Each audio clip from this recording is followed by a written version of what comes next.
Thank you, Isabella. Now, before we move on to our next presentation, I do want to point out that yesterday there was an NPR article or discussion talking about a CDC recommendation to recognize mental illness as a risk factor for COVID. So that's just sort of to preview and set the stage for our next two presenters. I'm going to go ahead and put the link to that article in the chat box so folks can access it when they like. But now I do want to turn things over to Dr. Tom Wilson and Jesse Sullivan so they can walk through what they have been looking at using the Colorado all-payer claims data in COVID-19 analyses. Thank you, Kirsten, and a great presentation, Isabel. Yeah, we've actually used the Colorado data set to come up with some conclusions, and we're going to talk about that. It's really from the first wave of the epidemic, and we find that the Colorado all-payers data set, we call it a real treasure for exploring real-world data population. Next slide. So what we're going to do is talk about population health, public health, how these are related and how they're different, and then how they both differ from clinical medicine. We'll talk a little bit about the Colorado all-payers claims data set and how we used it, unique challenges that we see in doing population health studies, and then Jesse's going to go over the methods and findings of our real-world study, which were predictors of the initial COVID-19 diagnosis, and then we'll briefly talk about next steps. Next slide. I think what I've seen in my career as academic and then as an independent consultant, there's a real dichotomy almost between what people think of as healthcare, clinical medicine, and what population health is. And I've sort of come to this conclusion that in general, clinical medicine has an N of 1. In other words, my doctor and me have a relationship, and he diagnoses things in me and treats me and gives me the recommendations, and the N is 1. Whereas in population health, the N is greater than 1. And it's a huge difference, actually, because we're looking at more than one person. The intervention can be on individuals, of course, but can also be on groups. Like an individual intervention could be an immunization. A group intervention could be a sewer or an immunization campaign. In fact, the first great achievements in public health were sanitary sewer systems. The measure of the impact in a population health study is on a defined population, which are, of course, made up of individuals. And these could be, examples of these could be employees at Vail resorts with hypertension, or the public at risk for COVID-19. And importantly, the recommendations, the findings and recommendations of these population health studies, of course, can be presented to the individual, but in general, they're presented to what I'm calling the governance of the defined population, the board of directors of Vail, the legislature of the state of Ohio, et cetera. Or, it's a different dynamic there. And what's important is both clinical medicine benefits from population medicine and population benefits from clinical medicine. In fact, a lot of the interventions we do in clinical medicine today are from population health studies. We apply the findings of the group in the population to justify an individual intervention. And some people call this precision medicine. So there is a dynamic, an important dynamic between these two types of health. Next slide. And now Jesse is going to, we're going to do a tag team here. So Jesse is going to talk about claims data. Go ahead, Jesse. Yeah, thank you, Tom. So both Isabella and Tom talked about the value of claims data and research. And I just want to echo from my own experience that clinicians are often very distrustful of claims data, which is often less precise than data collected in the laboratory or at the bedside. But it often takes a very long time for findings from clinical research to make their way into practice. And as Isabella had mentioned, there's often a real difference in the results in the real world compared to the clinical study. And because of this, consequently, clinicians, regulators, payers all worry about translating research into practice. And so it's just, we think it's sort of, our study is coming from the other direction, that we have used claims data to translate what has already happened in the real world into research for a better understanding. Next slide. Back to Tom. Okay, you know, and I think what I've also noticed, and I had to learn this, there's a lot going on in health. It's not just medicine, it's not just medical care, although that's where the vast majority of the dollars in healthcare go. What I've seen in this current pandemic is there is conflicts between the individual and the group, and you know, and both the individual and the group. I mean, this is a central issue that we have in a public health pandemic. Public health officials often say, follow the data. Well, you know, I work with data all the time. What is data?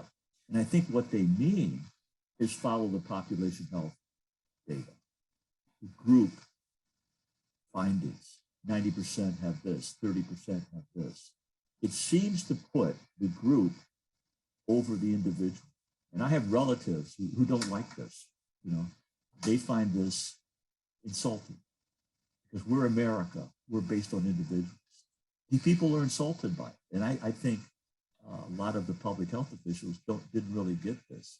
Dr. Amy Acton, who I physician and a public health official, and early in the epidemic, she was the head of the Ohio Department of Health, said this in a newspaper article, and I love this quote: as a doctor, as a scientist, I was not aware of the things that set off those triggers, emotional triggers for people. You know, people, as you know, have been up in arms against some of these public health recommendations. So health is a big deal. The World Health Organization defined in the 70s what health is. This is a quote from their Alma Ata Declaration. Health is a state of complete physical, mental, and social well-being, and not merely the absence of death or infirmity. Health requires the action of many other social and economic sectors in addition to the health sector. So it's not just medicine, it's a whole bunch of other stuff. It's a team sport, sociology, politics, business, history, engineering, law, and yes, epidemiology and medicine. And Jesse and I are representatives of two of those disciplines, epidemiology and medicine. So I think this is the start of collaborations that we need, and nobody's in charge of this. We work collaboratively. So it's a start. Next slide. Thank you. So I first met Tom when I was the chief medical officer of a New York regional Medicaid managed care plan. And Tom helped me to use claims data to evaluate a costly intervention. So early in the epidemic, Tom reached out to me and said he had obtained some claims data and was interested in looking at the relationship between mental health and COVID, and would I like to collaborate with him, and I was eager to do so. So we had an initial discussion about what would be interesting, and we were very interested in what the impact would be on the mental health of persons who had a COVID infection, and also what the impact of the epidemic itself, the deprivations and the disruptions of the epidemic had on people in general, even if they didn't have a COVID infection. But the initial data set that we had just included the first part of the epidemic through June of 2020. And so we really did not know what we were going to find, but we realized with that timetable, what we could look at was what impact was there of a prior diagnosis of mental health on the risk of getting a COVID infection, and that's what we looked at. And this is a reference to the preprint that we submitted in March of this year. So next slide, please. So when you're looking at the results of a study, it's really important to ask the question, compared to what? And so we wanted to compare COVID patients to persons who were similar but did not get COVID. And so what makes someone similar? So the size of the Colorado data set allowed us to use the technique of I'm looking for it. Tom, help me out here. Propensity score matching. I just blanked on propensity score matching. So we use propensity score matching in this data set to select a comparable comparison group. And so the things that we wanted to look at, well, the first thing we needed to do was to find a comparable index date. And for the patients who got COVID, we used the date of their first primary diagnosis at the month as the index date. And then in the group of patients who didn't get COVID, we looked for someone who had had any healthcare service in that same month. And so that's how we matched on index date. And we wanted to look at people of comparable sex. So we looked at male and female, and comparable age. And for age, we looked at persons less than 30 years old, those between 30 and 64, and those greater than 65. It was really important that we look at people who had a similar health status. We didn't want to compare healthy people to sick people. So what we decided to use to estimate that was the quartile of health costs in the 12 months prior to the index date. And that was based on an assumption that someone who has very low health costs is probably generally in better health than someone who has very high health costs. And then finally, because we were using a claims data set, we needed to ensure that we were aligning on the length of enrollment in insurance. And we estimated that by counting the months between the index date and the first claim in the data set in the 12 months prior.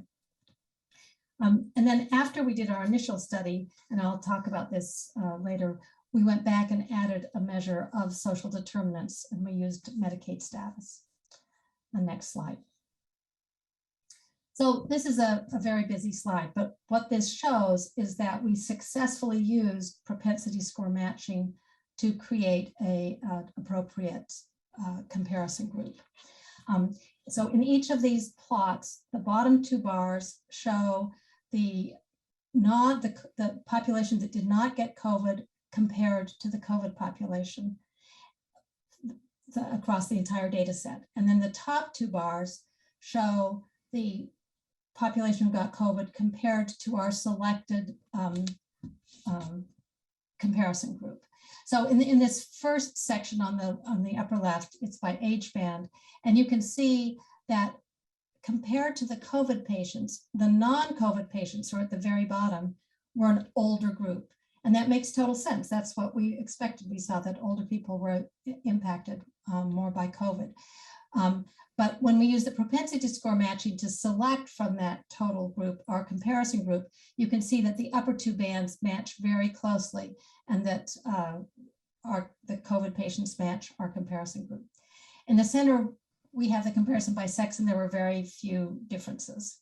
On the upper right, we're looking at the cost quartiles, and you can see that the COVID patients have significantly more individuals in the high cost band, and in the non-COVID patients, the cost bands are divided into quartiles because we divided them into quartiles.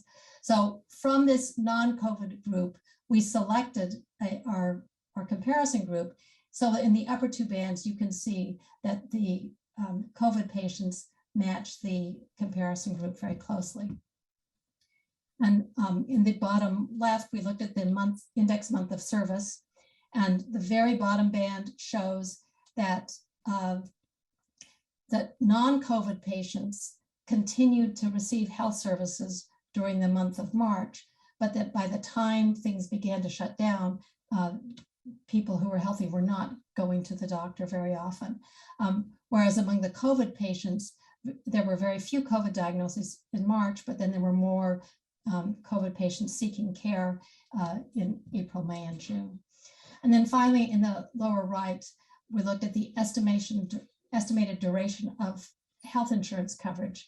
And generally speaking, for all before and after our matching, most people had 11 or 12 months of coverage. But there is one little anomaly here, which is that in the among the COVID patients, there were a disproportionate number of people who had less than 1 month of coverage.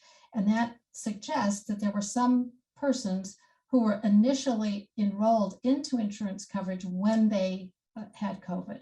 And I don't know exactly how that would work in Colorado, but I know that in New York, if someone was admitted, if an uninsured person was admitted to the hospital with no insurance, they would be enrolled in emergency Medicaid and would then appear in the insurance claim data set. So I suspect that might be what I mean. So when we were done with this analysis and we had our selected group, there were 554 COVID patients who did not have a good match. And so they were eliminated from the data set. And our data set, our final data set included 7,599 patients with COVID and 7,599 patients who did not have COVID. And you can just see here at the bottom that before we did this, there had been 8,153 COVID patients. So we eliminated 500 patients. Next slide.